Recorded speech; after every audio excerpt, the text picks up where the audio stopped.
Umaga po sa ating lahat, kahit po tapos na tayo nag-worship, isang malakas na palakpak po kung kayo. Hallelujah! Hindi na po ang ating Panginoon na sa kanyang biyaya na po tayo. Dahil kaya po tayo nabubuhay, kaya tayo nakakagawa ng mga bagay-bagay sa buhay, kaya po tayo pinagpapala, nakakatanggap ng biyaya. Yun po'y dahil sa biyaya po ng Lord. Yung tinatawag ng grace and favor of God. Magandang umaga po sa ating lahat, sa lahat ng nasa overflow, sa lahat po ng nasa mezzanine, no? At sa lahat ng nasa live streaming, abroad mo o Pilipinas, magandang umaga po sa ating lahat. Welcome tayo sa ating first Sunday of the last month of the year. So ito po yung last first Sunday na magkikita-kita tayo, no? Sulitin na natin kasi last Sunday na to ng taong 2024. Dahil ang susunod na first Sunday, 2025 na po yun. At bago po ako magpasimula sa nais ipasabi ng Panginoon, welcome po muna natin Ramil Bukal. Invited po ni Tatay Per, pwede po bang tumayo? Amen. Sige po. Meron na po ba yung last week pa po na hindi na welcome? Pwede po ba silang tumayo? Last week po inabutan ako kaya lang dahil nanood tayo ng video. Hindi po na welcome. Narinig po ba siya? No? So we welcome you all. Katulad po ng lagi natin sinasabi, ang pagsasama-sama natin, hindi mo pinag-usapan ang reliyon, no? Lagi po natin lalagay yun. Wala po tayong pakialam kahit anong reliyon nyo. Kasi nagsasama-sama tayo dito upang mapagtibayin ang ating relasyon sa Diyos. Bumaba si Jesus sa mundo, inubad niya ang kanyang pagka-Diyos, iniwan niya ang kanyang marangal na trono, at siya po'y nagkatawang tao, hindi po upang magdaan ng isang reliyon, kundi ibalik yung napatid na relasyon sa Diyos. Because our relationship to God the Father matters most. Pag wala tayong relasyon sa ating Diyos Ama, hindi po niya tayo ikilalangin pagsapit ng panahon na lilisanin natin ang mundo nito.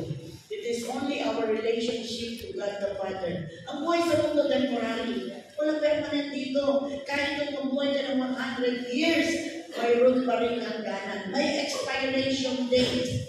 Our life on earth has an expiration date. Kaya kung pag nag-expire ngayon at natagpuan ko na tayong relasyon sa ating Diyos, frankly and brutally, I will tell everybody that no one comes to the Father and no one can enter the kingdom of God.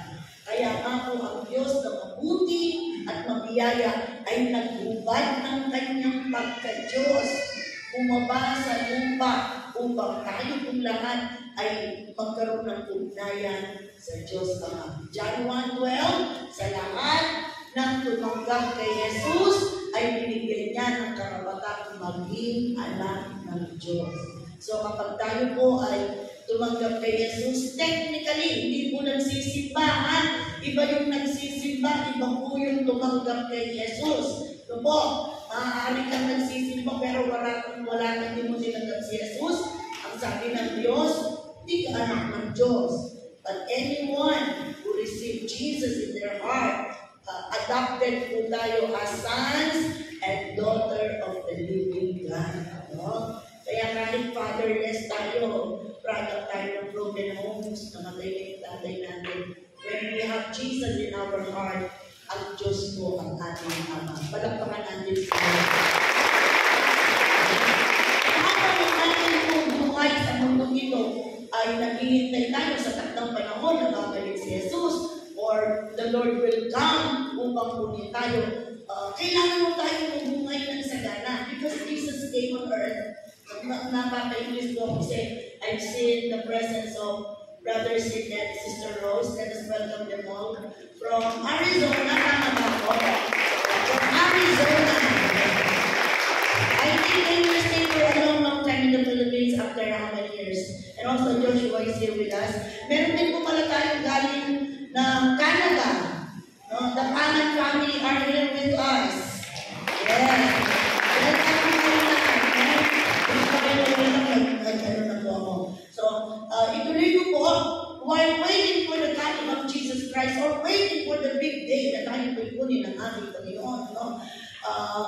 Ang Lord po nais niya tayo bumuhay ng sagana. Tama po yung sinabi ng Jesus. The mission of Jesus is to restore good life.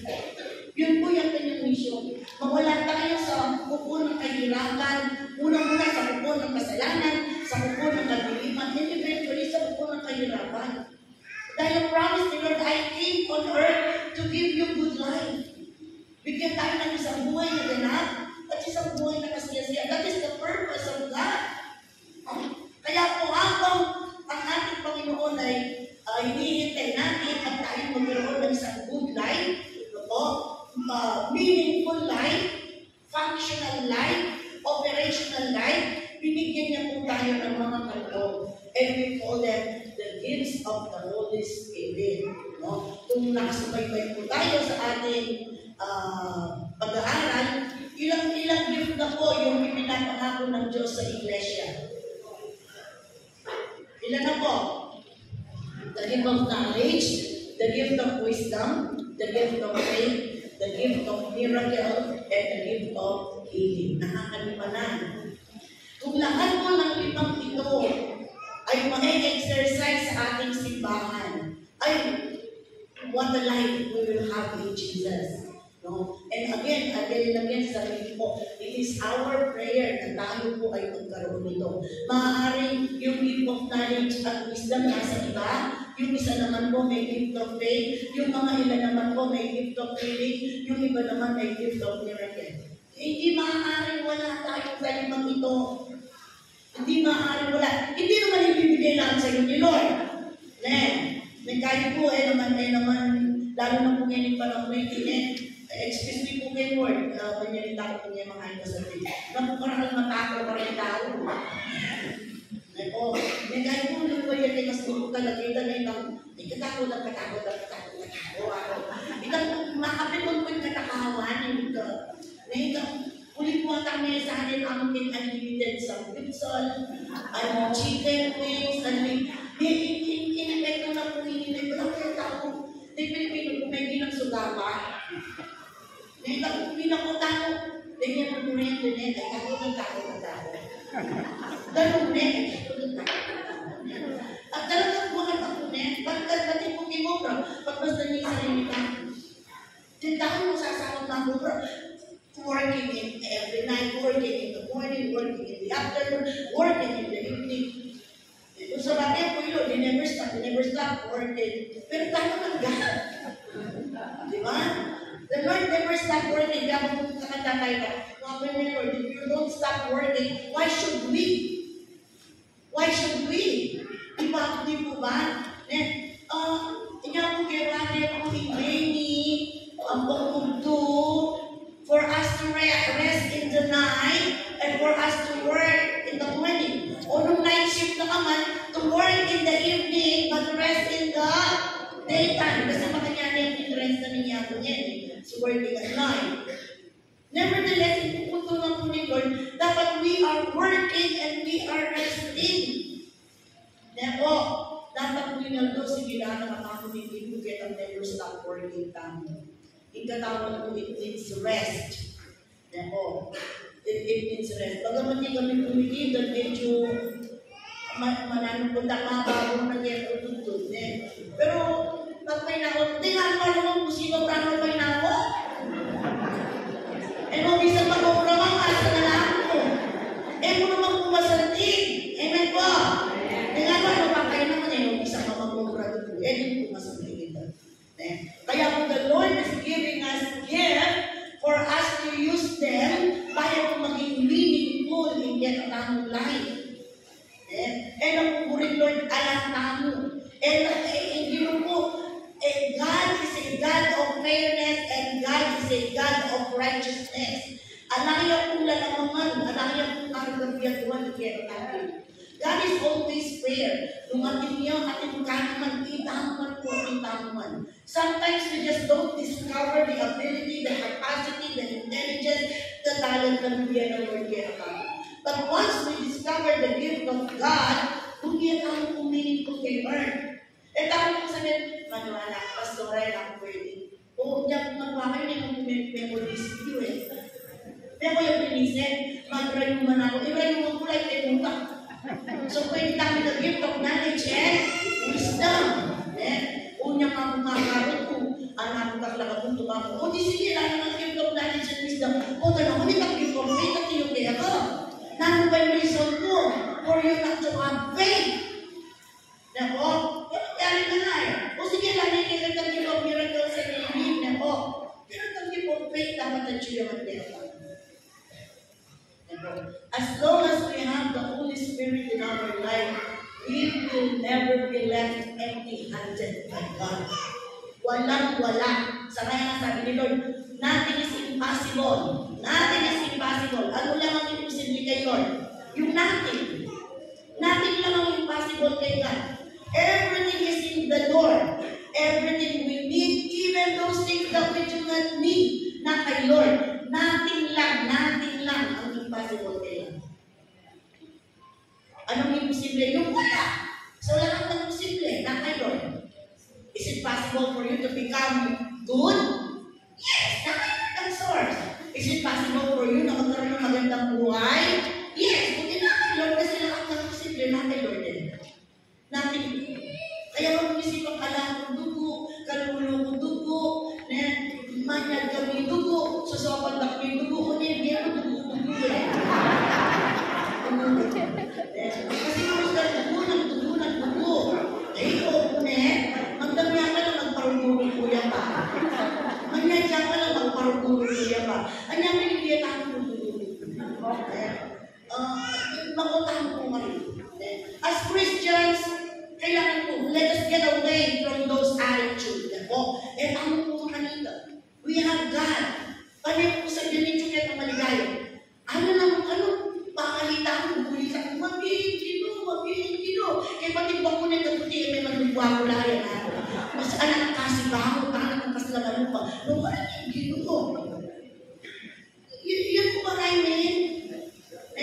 So, bulisan tama, magiging kilo ko. I am faith in God. God is good. God is great. God is the miracle working God. At ikan din natin, pero parang ako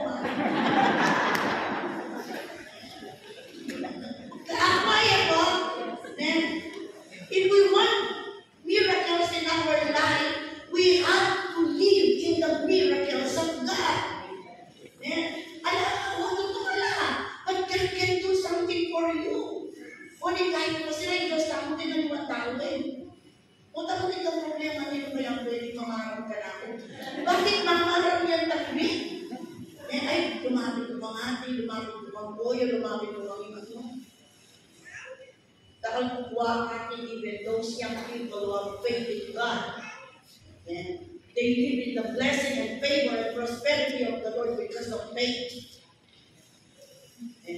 Yung sinabi niya na kailangan din naluwa, imuli mo sabihin, let us stand in our faith.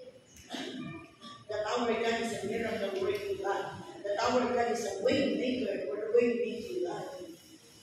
Ito po sa sabihan niya sa tao, kailangan kuha ka ibigay natin. Ano po, ako po mga nito. Alala po kayo kung magmamakalumos pa.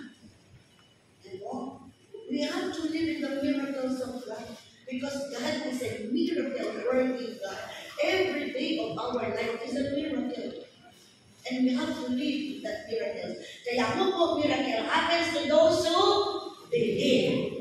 Miracles happen to those who believe. Because sabi ng Lord, nothing is impossible for all those who believe.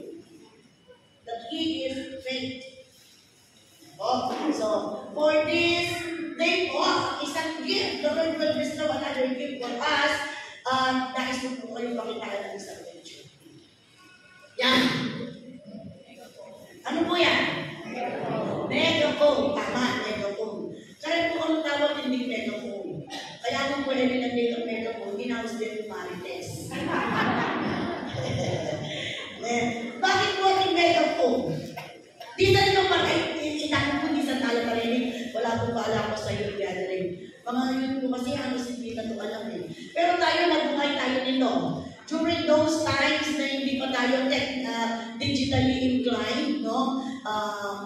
Yan po yung ginagamit. Bakit?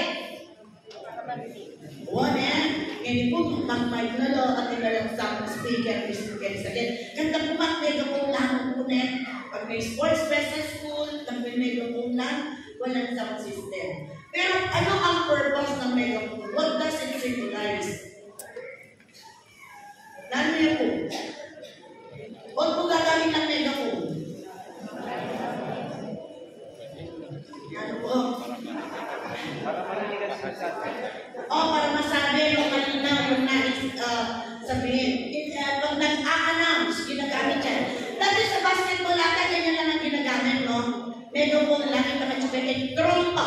Ingat sa mo rin na kaya kami po tempora, trompa. Tang announcer natin yung may bibat natin yung trompa, kami daramdaman na yun. Hindi po sound system na talaga niya. Ginagamit po yan, the same na ginagamit ang ating mga speaker ngayon. No? Para mag-announce, para magbalita, para po magpahayag, ano pa, para marinig natin ang malinaw kung ano yung mga instruction, mga direction, mga dapat gawin, mga hindi dapat gawin. I still remember when I was young, sa barrio po namin, dahil nasa barrio kami, potong mag-announce na po, mag-jeep lang po.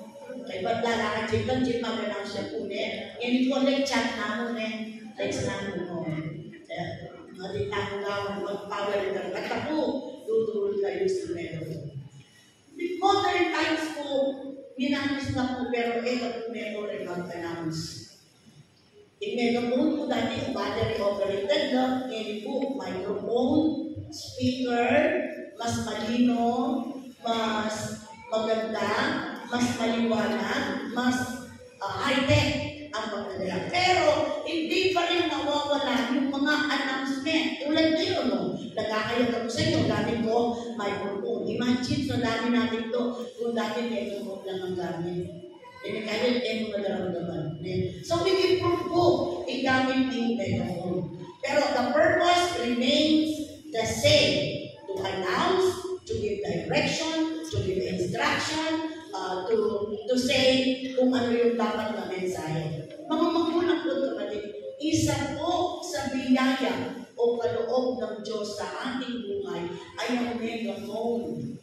Hindi po upang maging marites. Modern version po ng megaphone, marites Diba? May marites na, what is the latest? Wait, yun na, marites. Mare, ano ang latest? Yung marites kayo, siguro din naman siya na, ala kasi marites kayo na Arizona Ano ang latest? Nagmigit lang, uy, bakit may kaya? Akin yung latest ito. O nagiging mamalita, kapag ikaw ang nagmamalita kung ano ang latest, ang tawag sa'yo, marites. Kapag lagi ka namang nagtatanong ano ang latest news kay kumare, o kay kumpare, o kay ano, ang tawag din sa'yo, marites. Pero din namang marisol. Yung tahimik ang buhay mo, si kumare mo walang ginawa kundi pagsusol. Marisol. Right? No? Actually po, mga magulang po kapatid, hindi sana masama ang magmarites. At bago po punin, bago niyo yung latest news pictures. Sa akin, bagong nangyayari ka Duterte yung po pang-ibigyan. Yung Jackson follower. Kailangan mo alam natin, no? O pati naman kayo, may sabi din sa group na ako, kayo, bakit naman po niya? Naku niya sa ano? Alam mo ba tsura kita, marites? Kung tama ang marites, wala akong masama sa marisol kung tama ang pagsusol. Okay? Tama po yung sinasabi. In fact, this is one of the gift of God. Mas marakal na rin malapit. Mas masakit. Gusto mo sana rin paglapit. Mas masakit niya po yun. Sige, bukasin tayo. 1 Corinthians chapter 14, verse 1. Pakamiliin ninyo ang pag-ibig.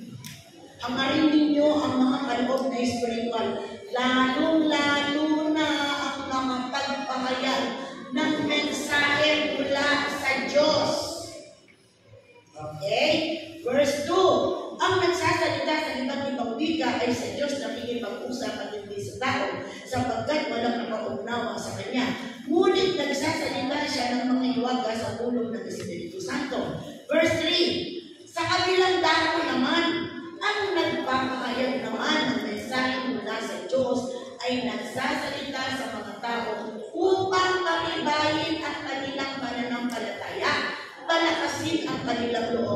at sila ay alipin. Ito po yung anim na gift ng Lord sa atin. Yung gift na makapagpahayag ng salita ng Diyos. Makapagpahayag kung ano ang saloobin ng Panginoon. And we call this in English, the gift of prophecy. No? This is not the prophecy na katulad nung unang panahon hulaan ka, may bolang kristal. No? Hindi ko ito yun. Get away with that. Katulad po nung sinabi ko, dati megaphone, ngayon po speaker. Ganun din naman po ang ating Panginoon dahil ang ating Panginoon, hindi naman siya sumasalang sa progress and development. Dahil ang lahat po ng progress and development galing kay Lord. Ang gift of prophecy noong unang panahon ay hindi po katulad ng gift of prophecy ngayon. Noon po, gumagamit lang ang tao ng isang tao and they call them prophet. Like Prophet Elijah, Prophet Isaiah, Daniel, Prophet Micah. Marami pong ginamit ako, pero isang tao lang sa isang panahon. At ang taong ito, kinakaugnay ng Diyos upang sabihin kung ano ang saloobin ng Panginoon. Itong taong ito, kinakaugnay ng Diyos upang maghayag ang Diyos sa mga tao. Ito ang gusto ng Lord, ito ang ayaw ng Lord, ito yung warning ng Lord. Gumagamit lang siya ng isang tao. But in Joel chapter 2, ipinangako ng Diyos, darating ang araw, sabi ng Bible, na ang mga tao ko ay pagpapahayagan ng salita ng Diyos. Bababa ang banal na Espiritu. Kasi noon hindi po laganap ang pagsakti ng banal na Espiritu sa lahat ng tao. Gumagamit lang ng Diyos ng, from time to time, in Hebrew chapter 1, yun po yung ipinaliwanag niya. But when Jesus Christ came on earth, at natalo niya po ang kapangyarihan ng kasalanan at ang kamandag ng kamatayan, ang ating pong Diyos, in the merit of our faith in Jesus Christ, na isugo po ang banal na Espiritu sa lahat ng naniniwala sa Panginoong Yesus. So, pag tinanggap natin ng Panginoong Yesus, sinabi ko na paulit-ulit sa inyo ito, when we receive Jesus Christ in our heart as our Lord and Savior, on the same day, on the same moment, we receive the Holy Spirit. Di pwedeng tinanggap mo si Jesus minus the Holy Spirit. Dahil ang bubuhay ng ating mga Espiritu at kaluluwa ay ang pagtanggap din natin sa banal na Espiritu. Okay po, naiintindihan po. Dahil tinanggap natin ang banal na Espiritu, maaari tayong pagkalooban ng Diyos ng kakayahang makapagpahayag mula sa salita ng Diyos. Yung ganito kasimple, nagbasa ka ng Bible, nabasa mo sa Bible, makantay ang panaynin, higit may kumari mo. Kumari sa tatasa ko ng Bible, makanyan. Naipakayag mo ang salita ng Diyos. Naintindihan ko. O kaya nakikinig ka ngayon. Sinasabi ko sa inyo that anyone who has the Holy Spirit can have the gift of prophecy. Paglabas mo, pwede mo sabihin, alam ko ba, natutunan ko sa church ngayon, nakapagsasalita si Pastora. Ang Holy Spirit, hindi naman pala madahon. Kahit hindi ka matalino, pwede ka palang magpahayag. O ganito dapat gawin, ganito dapat gawin. Nagkaroon ka ng kakayahang ibalita ang kalooban ng Diyos. Yun ang tinatawag ng gift of prophecy since si Jesus Christ ko'y dumating sa mundo. Hindi na po katulad ng dati, huwag po kayo maghahanap ng prophet na anong mangyayari sa 2025. Sa 2025, there will be, no? Hindi na mo katulad ng Nostradamus, no? Si Baba Gia tayo, no? Yung nagpipredict po ng future. Hindi po ganun ang New Testament prophecy. Since Jesus Christ came on earth, nagbago po yung mga ng propesya. Hindi na po gumagamit ng isang tao lang like Nostradamus, Prophet Elijah. No? The last prophet po is John the Baptist. The last prophet of the Bible is John the Baptist, na isa lang ang ginamit ng tao. After that, nung si Jesus Christ ay bumalik na po sa kalangitan, ibinuhos na sa atin ang Holy Spirit. Di ba sabi ni Lord, babalik ako sa Ama at isusugo niya sa inyo ang banal na Espiritu. Pagiging kasama niyo, comforter, friend. Kaya nasa atin ang Holy Spirit. And anyone who has the Spirit of God can relay a message from God. Kaya nga si Lord, babalik na si Lord sa rapture. Pag nasa iyo ang Holy Spirit, hindi maaaring hindi mo malalaman. Kasi papakayan ng Lord sa atin. Sabi po ng Bible, the Holy Spirit alone knows the deepest secret of God. The Holy Spirit knows the mind of God. So, upang malaman natin kung anong kalooban ng Lord, dapat po talaga nasa atin ang banal na Espiritu. Pag tinanggap natin si Jesus, matik yun. Kaya lang, yung paglago ng manifestation of the Holy Spirit depends on paano tayo masurrender kay Lord. Pag hindi tayo surrender kay Lord, ay may only yung hold ng Lord sa atin. The more we surrender our life to Jesus, the greater ang manifestation ng Holy Spirit sa atin. Katulad ng sinasabi ko sa lagi sa iyo, kapag ang control ng Holy Spirit sa iyo ay hanggang bukong-bukong lang, ang iyong pagkalo kasi bukong-bukong niya ang itang ete. Kung ang sakot ng Holy Spirit sa iyo ay hanggang bukong lang, makakagalaw pa rin. Dito medyo mahirap ka ng kumalaw. Kontrolado ka na ng Holy Spirit, mangyayari na yung gusto ng Holy Spirit sa iyo. Pero bigyan mo si Lord ng dito. Surrender your life to God up to this.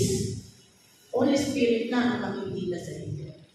Sa pananalita, sa kilos, sa gawa, sa kaisipan, sa trabaho. Why? Because you have given the Lord much of what you have.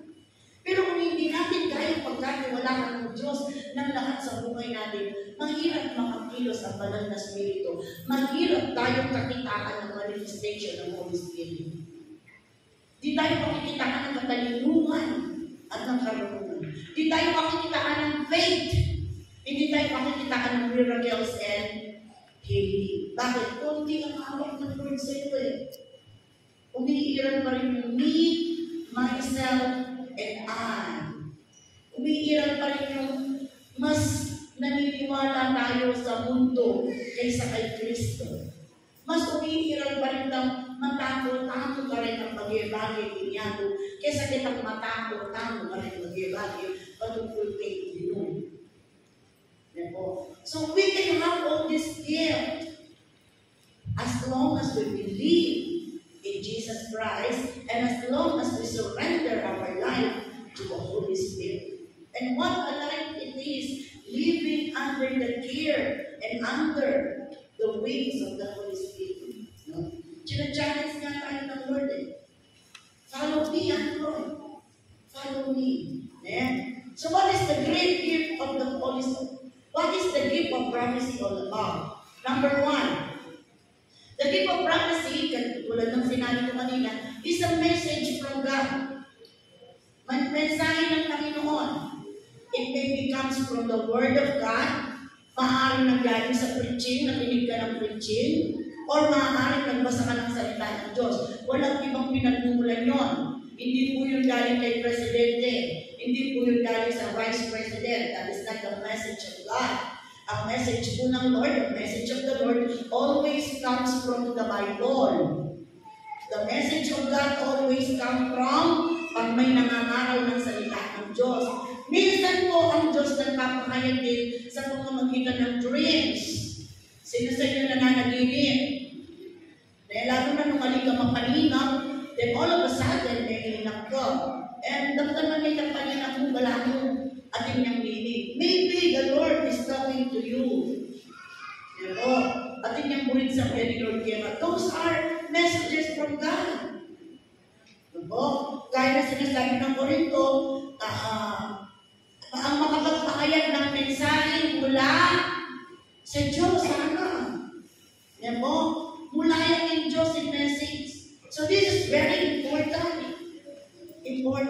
Para ngayon po, nagkakayag tayo ng salita ng Diyos. Kaya nga po lagi ko sinasabi sa inyo, kapag nangangaral tayo ng salita ng Diyos, kung may nangangaral, whether it is in the prayer meeting, kahit nakalive ka, o kaya kung ikaw ay narito, nagbigay po tayo ng atensyon sa pangangaral sa salita ng Diyos. Because the Word of God is life for all of us. So, tayo rin po ang makikinabang kung tayo po'y makikinig ng maayos at pupunawagin natin ang salita ng Diyos. Kung tayo po ay narito pero may kausap kang iba Sinasayang yung pagkakataon na ma-receive mo yung message ng Lord. Oo. Kaya as much as possible, we give respect when the Word of God is being preached. Kahit sa sino pang tumayo dito, kahit pa po hindi ako. No? At maaari po, bago tayo magsimula, umihila lahat kayo. May banyo dito, may banyo doon, may banyo doon, may banyo sa office. Pwede po, para pag tayo ng tayo kapag tayo po ay nabangaral sa salita niyo. Because we're listening to the message of God. Para sa akin po, magbubukas ko ng damdamin ko. Kahit hindi ako yung picture. Kapag may nagsasalita sa harap, tapos nagkukwentuhan kayo. Sa akin po, that is rudeness. Paglabas ka sa salita ng Diyos, paglabas ka sa nagsasalita, na ginagamit ng Diyos. Dahil sino man ang tatayo upang magayan ng salita ng Lord, is a modern prophet. Dahil pinaprophet niya, itinatrumpet niya ang salita ng Diyos. No? Dahil ang pagrespeto po sa nangangaral at sa pangangaral ay magpapala po sa ating lahat. Baligtarin natin yun. When we respect the Word of God and we respect the preacher of God, sino man ang inabang? Tayo. Baligtarin natin yun. Huwag natin irespeto ang salita ng Diyos. Sige, magkwentuhan tayo. No? O mag-criticize tayo. At huwag natin respetuhin ang nangangaral. Baligtarin nyo yung pagpapala. Ano ang kapalit mo? Kaya hanggat maaari, no? Pangilin mo kasi pinunganong doon siya. Kamutan niya. Bayan manasakit niya. Damdaman niya sa Word of God. Diba? Naburin po tayo pinasa ako, misisipin lahat. Baka nila po po tayo pinasabang mo. Ano po dyan? Ano ka na ito? First Peter chapter 1 verse 21. Sapagkat ang pahayag ng mga propeta ay hindi nagmula sa kalooban ng tao. Ito'y galing sa Diyos at pinapahayag ng mga tao na sa ilalim ng kapangyarihan ng Espiritu Santo. Sa church po natin, nagbibigay tayo ng binigyan ng Lord ng authority ang mga primary leaders. Binibigyan ng authority ang Lord ng mga primary leaders. So we have to respect them kapag ipinapangaral nila ang salita ng Diyos. By the power bestowed upon them as the primary leaders, sila po ay pinagkalooban ng kapangyarihan galing sa Espiritu Santo na magpahayag ng salita ng Diyos. We have to listen to them. Ako po, kahit pastor ako, aanin ako sa inyo. Kapag may nangangaral ng salita ng Diyos dito na hindi ako at sila yung mga primary leaders natin, ngunit kahit mas nakapupayama pa ako. Yan po na kahit siya ulo. Thank you so much, Beto. Message. Talagang may bless ko may sa baby ko pa na true. Hindi totoo na dahil pastor ako, hindi na ako. Kaya kung hindi pa kayo pastor, ganyan ako kaselan. Kung respeto din primary well, may something sa inyong puso. May maraming puso. O tayo primary well, yun din mo naman i-change. O din may mistake. Muna pakiramdaman, that's wrong. That's wrong. Kaya bakit ko ito? That's pride. Because anyone na kalakad ng Lord ay ultimately magpakayayasang sa ilang individual should be given respect. Because authority comes from the Lord. Message comes from the Lord. Amen po? Amen. Sige, ito lang po tayo. Now, sabi ko po dito, pag-ibasa kayo po magbasa. Maraming magandang mahal sa buhay. Ngunit higit sa lahat ay mas mainam ang may kakayahan sa ganan ng Diyos at kanyang pagkakas. Marami tayong pangarap. Yumaman, maging mayaman, maging mapera. Makanya naman din pangarap namin. Yumaman, magkapera, magkasalapi, magkatato, magkatakwe, lots of money, makanya lahat ng kanya na kanya. Ikaw may namang pumatwa, nilakora yung nilakuhan niya ganit, kasanang makalakad ka masalese, makakulay ka po, makaalugdan ka po. Oray ka na po rin pangarap niya. Kayo po anak-anak, travel abroad, pera, travel abroad, pero parang sa pizza. Eh, kami naman po, painawo, matutod, mag-relax, makanyano po rin pangarap. Tama lahat yun. All those are very good. Dreams are very good. They are part of our life. And they are given by God for you, for us to aspire. But of all our dreams in life, let us all aspire na makakuha tayo ng mensahe kayo at may pakayan natin. Kung nanay ka natin ka, listen very well. Pag-uwi natin sa bahay, kwento natin sa ating mga anak. You have got the gift of prophecy. You are exercising the prophecy. Hindi yung pumasok dito, lumabas doon. Kaya pagdating ng problema, wala kang hinuhugot. Wala kang nagagamit. Bakit? Pumasok dito, nilabas mo doon eh. O kaya nakikipag-usap ka, sarado na to kasi yung kausap mo yun narinig. Sabi ko nga po sa mga primary girl, napakahalaga ng naririnig. What we listen to affect our life. Sabi ko, mag-iingat kayo kung sino yung kasalo nyo sa table. Sino yung kasalo nyo sa pagkain. Because anyone na kasalo nyo sa pagkain lagi, whether inside the home or outside your home, can affect your life. Because what you listen to affect your mind and affect your heart. Magyabe ka rin taong reklamador. After 1 month, reklamador na kasi. Magyabe ka rin taong masayingsing. After a month, sayingsing na kasi. Do I make sense? Yes. Because what we listen to, what we hear, affect our mind and affect our heart. So be careful with what we listen to. Mag-ingat tayo po. Parang hindi kasabi na rin lalaki, punos na babayero, tagayin kayo bato. Isasabihin mo lang, isasabihin na ng chika base. Alam mo na rin ang kainin mo kaya. Ay, ano kanina, wala, tama mo, ano yung meron mo yari kayo. Ano kanina, ay mamamula rin kabay ka rin ito, at check up na layan. Kasi nang umpisa na yan, dosi na lang yung kakarin. Wala kang kinatapis sa mo eh. Pinakamagandang pakinggan ay ang salita ng Diyos. Dapat may kasabi mo, I will guidance the God. Then sa kasabi mo, pangakalulukan mo, elo, alwan din na rinibigay sa pagkilagay ko. Dapat ay kalulukan mo, rata po kwento din, ang nangyari Word of God. Nung nangagawa mo bibigyan mo on how to improve your life. On how to become a better person. Diba? O nung basketballista kayo, makikuman ko ka rin basketballista, di lang na kayong tip on how to become an effective basketballista. Bisa ka maging preacher, makinuplukan ka rin preacher. Bisa ka magaling mag-MC, makinuplukan ka rin magaling mag-MC. Bisa ka magaling mag-negosyo, makinuplukan ka rin magaling mag-negosyo.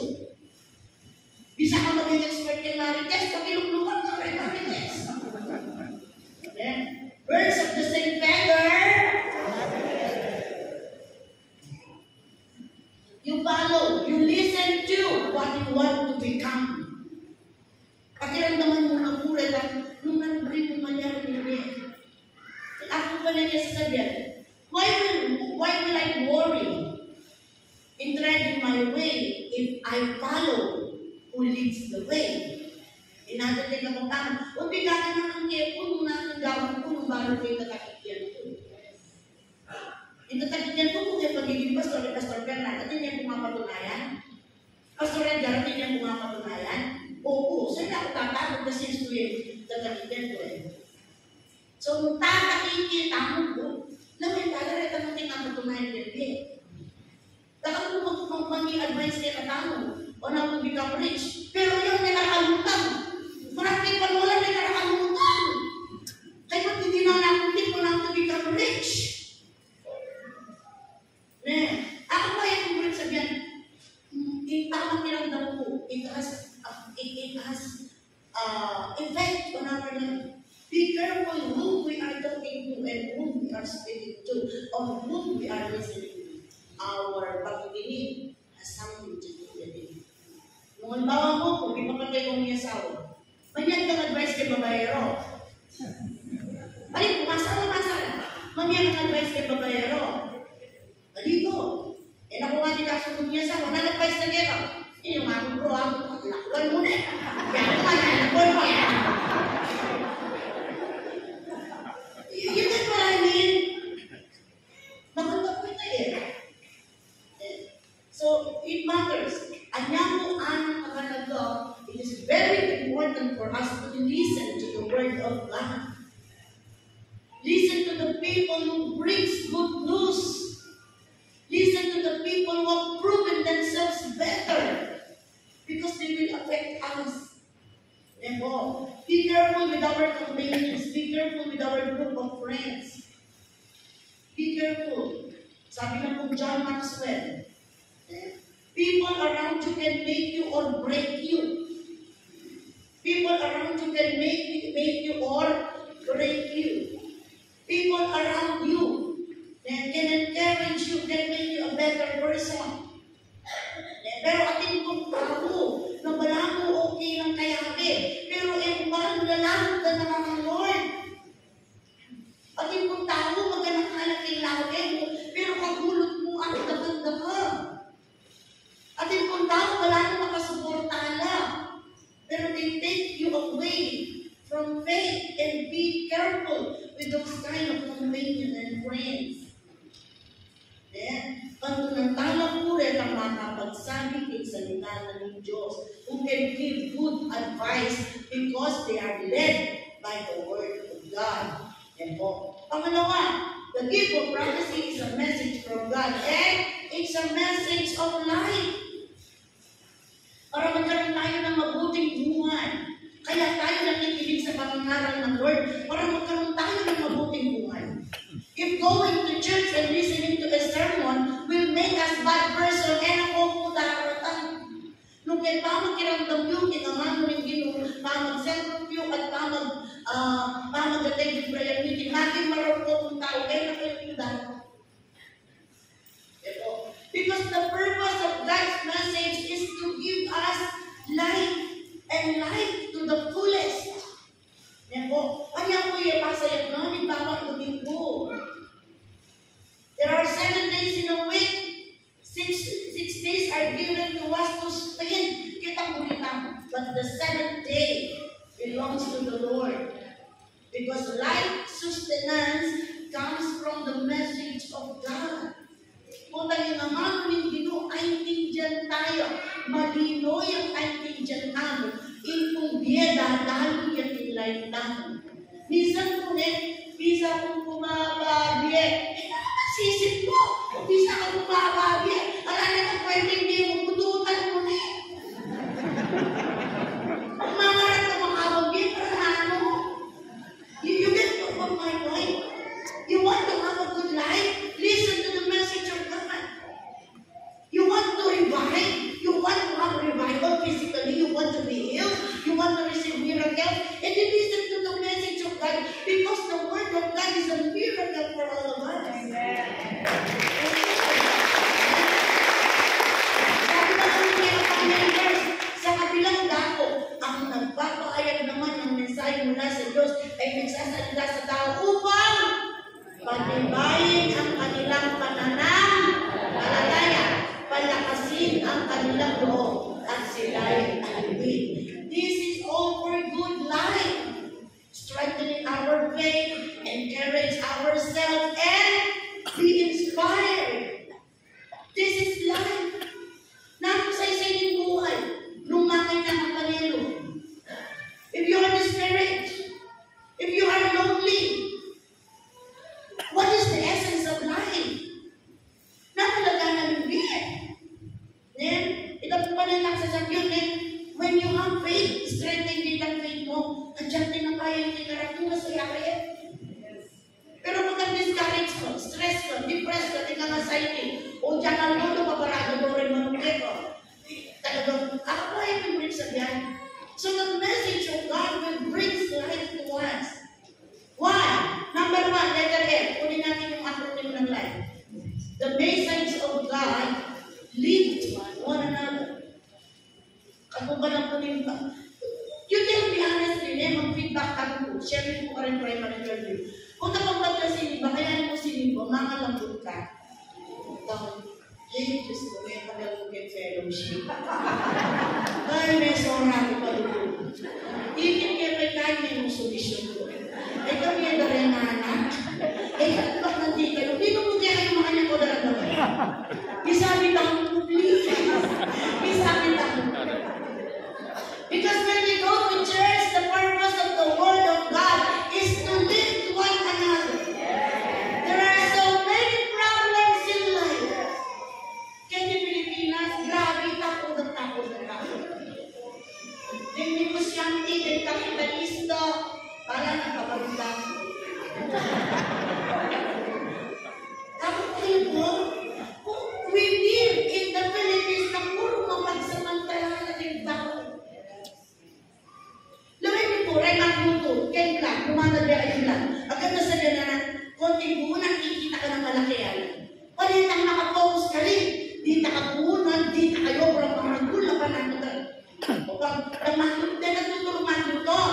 Pwede pambakal, pwede pang... Makita yung mindset mo. Easy money. Ano mo sa kaya tayo making eh? Dinaya ka ng 10 pesos, tumukan na yung 5 pesos.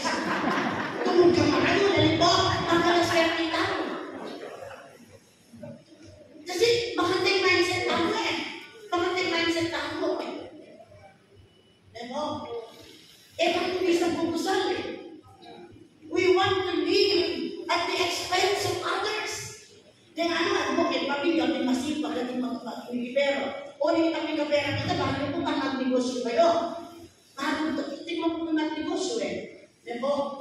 Itang matutulungan ng tao, ikagumagawin na ako, may nakita ko, wali ko. Kinakapasan matutulungan ko, ikagumag makakalakad na ko, mamubraan na mamubla na negosyo mo. Kung nagkayan, di alam naman, naging sino na ako, siya sa anak pera. May hospital niya eh, alala mo patuloy mo yung araw. Nakataka akong Pilipino eh. Nakataka ako. But as a Christians, we're not just Filipinos, we're Christians. We have to live in the message of God because the message of God lives to one another. Tama naman, parang gano'n matanggaw. Tama naman talo, parang natin pera.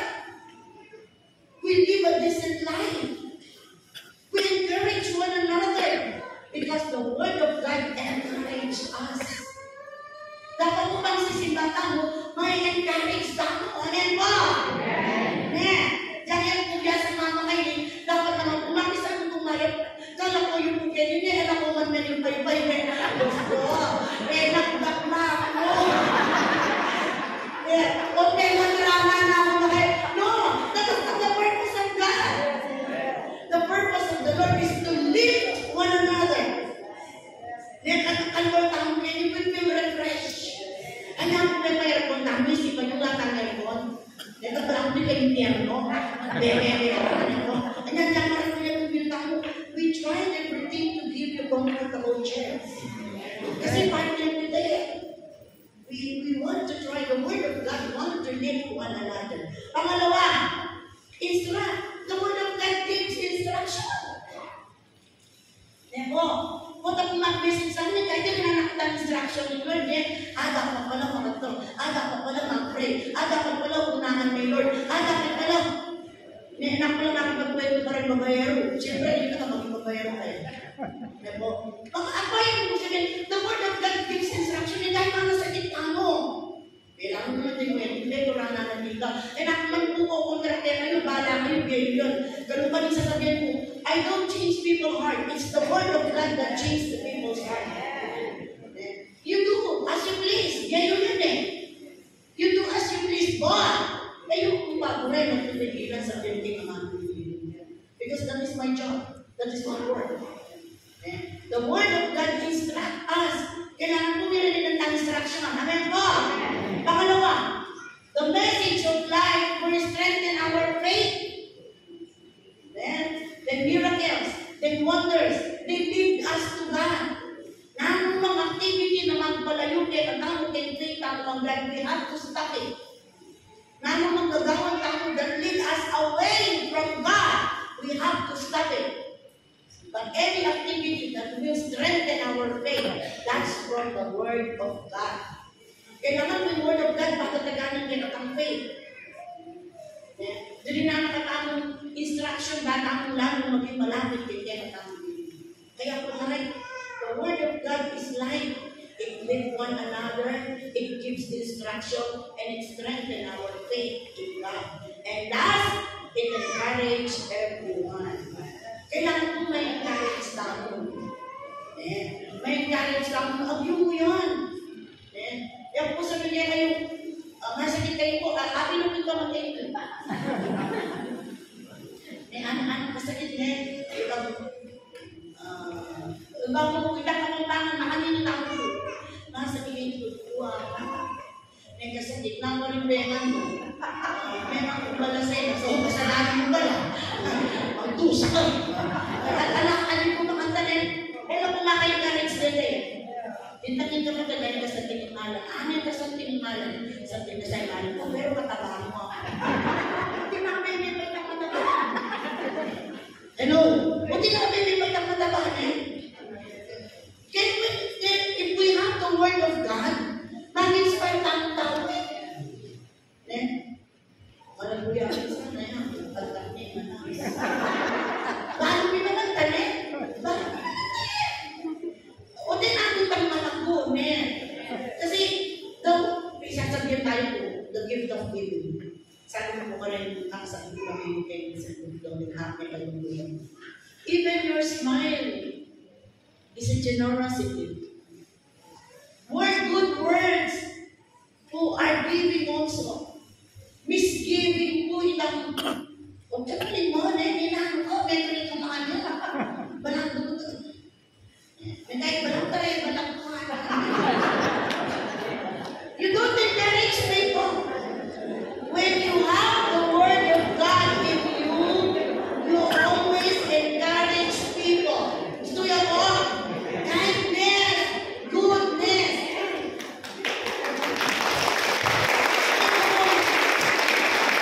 Meron na nabasang istorya. Nagpunta po yung boss at saka yung assistant niya sa isang lugar. Sabi ng boss, ito yung pinaka-perfect na store na napuntahan ko na the place is so good, napakaganda. Kasi nakikita ko, wala kang makikita ng dumi, wala kang makikita ng gamong tumutubo. Ang linis ng paligid. I enjoy this place so much. Pagkatapos mo nung 2 oras, nagbalik sa kanya yung kanyang assistant. Sabi niya, nakakita ako. Sabi niya, oh, may dumi. May nakita akong dumi. Sa paligid, sabi ko, walang dumi. Sabi ng boss, sinayin mo yung 2 oras na narito ka upang makita yung maganda sa pamamagitan ng paghahanap ng pangit. Parang tayo po, ang dami-dami natin pwedeng makita sa ating mga kapwa na magaganda. Tinumita ka kapitakin eh. Ano ka parang makit manyaman, anak man manyaman, sorry po na yung nagkaalam. Masantin mo nga pa nga, masantin ka lugar. Kaya magkagulong mo, hindi ko pa sinabi. Okay, ito naman tayo. Nakayin niya. Hindi mo in-enjoy naman yung ka rin. At yung ka rin parang mag-relax, parang mga, ano ko, ito ka ni Kyle. Hindi dapat kita makakaya. Itang kababahan naman yung dapat mapanagutang. Yan kayo ang maligaya yung biyan. Sino ang nakakalatol? Baka nang dalaga tayo ka lang. May kumiyas dapat kayo baka nang dalaga. Kala ko, masya sa kami minuto. Kaya lang siya ngayon lang. Ikit may nagdapukan ng budget, ramo, plastic loaves, nangyayari ang gula sa ay sabihan naman yan ang bala. I just give you points on how to encourage people. Because when you have the Word of God in your life, it brings encouragement and you become the prophet of God. Pero kung bago yun po ang iintahan na naman na kaya po negative. Nakaos na kaya naman ito. Hindi false prophet ka. False prophet ka kasi di-discouragement ang pong tao eh. Di-discouragement ang pong tao. When we speak the Word of God, it should encourage all of us. Because the Word of God is life. It lifts one another, it instructs, it leads to faith, and it encourages. At kaya kailangan tala mo, in gift of prophecy kay church sa mo. Imagine kung ita ko man mo makanyang tao na kasabi may mo dito nga, pag mo yan kapatawad, bilang suka mo rin. Kasabi may mabel, ay ako kailangan ko na yan, pero hindi mo matatagyan. Kasabi may comptituary, makanyang lang sa sabi na pero, ang din mo niya, hindi ko lang. Kasalanan mo niya. Bagay mo baka magtanda. Naku-encourage ka natin. Tingnan mo naman hindi na nung patala na sa akin, sabi may lang parang sabi niya, mag-pray ka na kapatid. Mag-pray ka, wala ka na sugal ka na kapatid. Nakatalo mo rin mo sa bilang mo. Nakatalo rin mo sa bilang mo. Hindi na nung nagkasabi niya, lahat ng pray ka to. Huwag mo niya kita kong business partner niya. Uli natin yung gawin. Sabi ko, sis, mag-pray ka ka mahal. Ito yung damakang Lord. Ay, agad-agad. Makikinig mo ba ako sa ganyan? Bakit?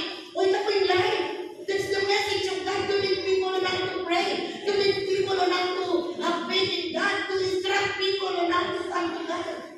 I-purpose ko po ito na ang pray. Sabi ko, kaya mag-disco ka tayo. That's God.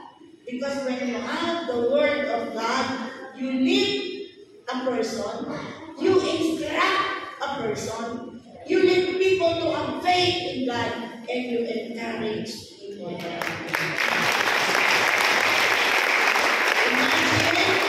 Imagine if this church will have the gift of prophecy, and all people who will come sa Ayalangan, tangadyaman ng kabayan ng life, ang bigat-bigat ng buhay, ang hirap-hirap ng pinagdadaanan natin, ang mahal ng bilihin, yung gusto mong matulog ng komportable, gusto mong magbukas ng aircon, pero naisip mo, ang mahal ng kuryente, magbaybay na lang ako. Pero pagdating mo sa church, you will find people who smile with one another. You will find people that encourage you. No, yung tatingin lang kahit wala siyang sinabi, pero ninitiyan ka niya, ang sarap-sarap na ng pakiramdam. Ang sarap magbuhay sa church. Pero nung bangon, hindi sa layang ko, dapat lang mangkin. Ibakat sa bakutang. Rita lang ko yung kaya nila, hello. Hello. Bakit? So let us all desire this gift of prophecy. Let us all live one another. Let us instruct one another. Let us lead everyone in faith of God. And let us encourage one another. Prophecy is the gift of God that brings life. Your wife can bring you life when she encourages you to become a better person. Your husband can be a source of life when he has those encouraging words from the Word of God. Kaya mga naga, kahit niya asawa, ipareho lang nangarap ng ping-aman ng Ginoo. Mga naga, kahit niya asawa, iparehas din ay indyan ang salita ng Ginoo. Mga naga, kay buong pamilya, ipapag-encourage them because they have the Word of God. And last, balik kayo kung itang nanya mo kasi yan? Sa panahon kong ito, wala nang megaphone. Pag ano nang po pwede magdalong microphone na doon para makipagkwento natin. Pero meron po tayo built-in megaphone. And that is our mouth. Speak the Word of God. Share the Word of God. Live to one another. Instruct some people around you. Lead someone in faith in God and encourage everyone. We can be the prophet and prophetess of God. Wala nang po Daniel, wala nang Cedra, wala nang Meshach, wala nang Isaiah, nasa Bible na po sila. At enough ang Bible to lead us in the Word of God. It is now our time. It is now our era. And our time and our era is to share the Word of God. Be the messengers of the Lord in this dying world. Be the messengers of God in your family. Mag-lift kang tao, mag-instruct kang tao, mag-lift kang tao in faith to God and encourage one another. Last, desiring the gift of prophecy is desiring have this gift, manyaman ko. Sabi ko sa mga kausap ko kagabi, you know, the true joy of life is not only having. The true joy of life is not only in having, but in sharing what you have.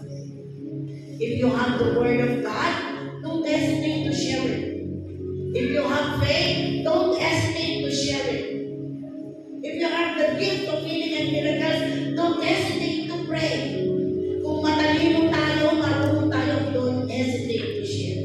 Because the joy of giving is not only in having, but in sharing what you have. Be the prophet of God in this modern time.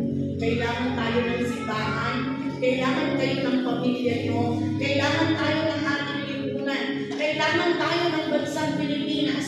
Let us be a person who give life, who lead people with life and His beauty and beauty. Why? Dahil po ang Diyos, 2,000 years ago, more than 2,000 years ago, bumaba sa lupa, nagkatawang tao, para magkaroon ng meaning ang ating buhay. Para ang Word of God ay maipamuhay natin. Kita kong tangan kunin, pigdo sana yung inuhin masunting ang hira ating tanongin. Minsan naisip ko, kapag po ang buhay natin, para ma-appreciate natin, balikan natin lagi yung pinagdaanan natin. Isipin natin lagi, where were you without the Lord? Inuwi kang malakit Ginoo. Naman kaya hindi mo yan malakit ang Lord. Balikan tayo pa dito. At tayo appreciate yung Christian life. At tayo appreciate yung Word of God. Balikan mo dito kaya dito. Kaya kung po siguro malakit ang Lord, baka super tumangan ito. Baka may makalimutan ako. Oo kasi, baka na yung Lord dalahin. Kaya let us all be thankful and grateful to God that 2,000 years ago, there was a king who came down on earth, gave his life for the ransom of us. At may biyayang pasibayo. At impero man yaman, God is waiting for all of us. God is waiting for all of us. Kaya tama-tama ako, bakit ko takong kinyanan ito? We're not afraid of that. Because our Lord is already waiting and preparing for us. At habang nagtutang kong ganyan, let us enjoy life, let us enjoy the gift of life, and let us share this gift of God to everyone. Sabi ko po, this church is imperfect, for I am not perfect. Imumutang marami po at ang perfectong Diyos na lulubot at lulubot. Let us pray. Our Father in heaven, we thank you so much, Lord, for giving us your Son, Jesus Christ, and for sending us your Holy Spirit. Because in the merit of our faith in Jesus, the Holy Spirit is manifesting in our life. We receive your word. We receive your message. At dilinan mo kami ability, or given ability. Makanita po i-share niya in word mo parang ever na gano'n. We become instrument to live one another. We become instrument to instruct those people who are lost. You give us the ability and the talent to lead them in faith. And above all, you give us encouraging words so we can encourage one another. Father, we thank you.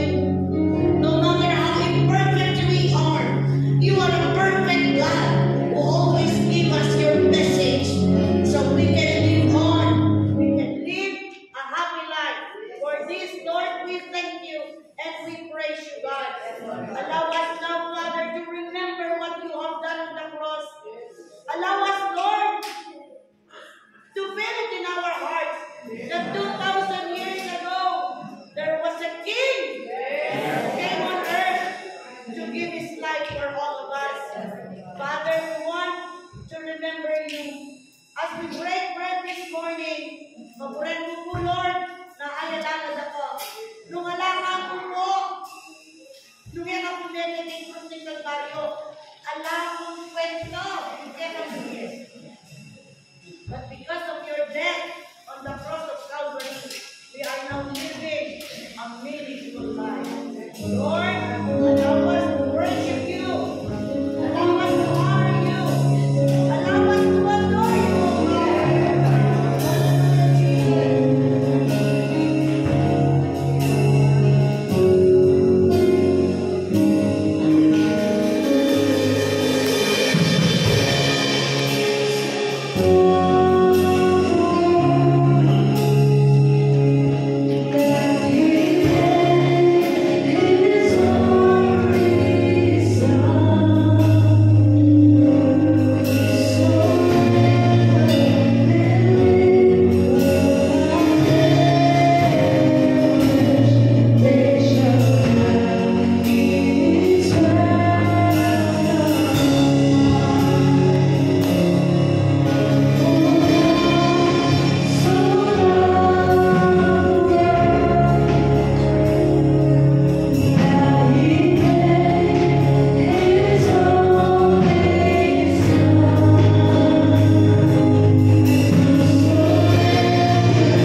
na walang hanggan.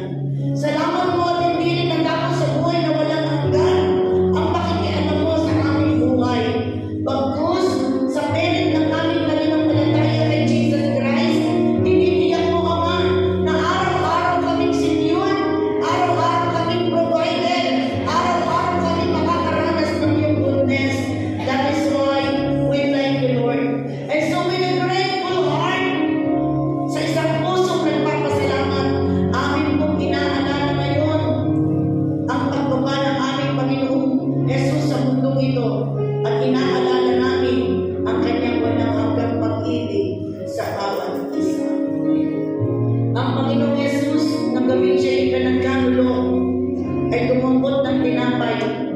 Ibinanalangin ito sa Diyos, pinagpira-piraso at sinabi, ito ang simbolo ng aking katawan na iaalay para sa lahat ng tao. Tuwing kakainin ninyo ito, kainin ninyo ng may pag-aalala sa akin. Now, on our part this morning, as we eat this bread, the symbol of God's body, of Jesus' body, magpasalamat tayo kay Lord dahil may katawang nagdusa, may katawang inialay para sa iyong kaligtasan at sa aking kaligtasan. Nang dahil sa katawan ni Kristo, pwede nang gumaling ang lahat na may sakit. Nang dahil sa katawan ni Kristo, pwede na tayo mabuhay na masagana at masaya. Nang dahil sa katawan ni Kristo, mayroon tayong buhay na walang hanggan. Let us all eat this bread, the symbol of the body of Christ, and eat this bread with thankfulness and gratefulness in our hearts. Sabay-sabay natin kainin ang tinapay, ang simbolo ng katawan ni Kristo.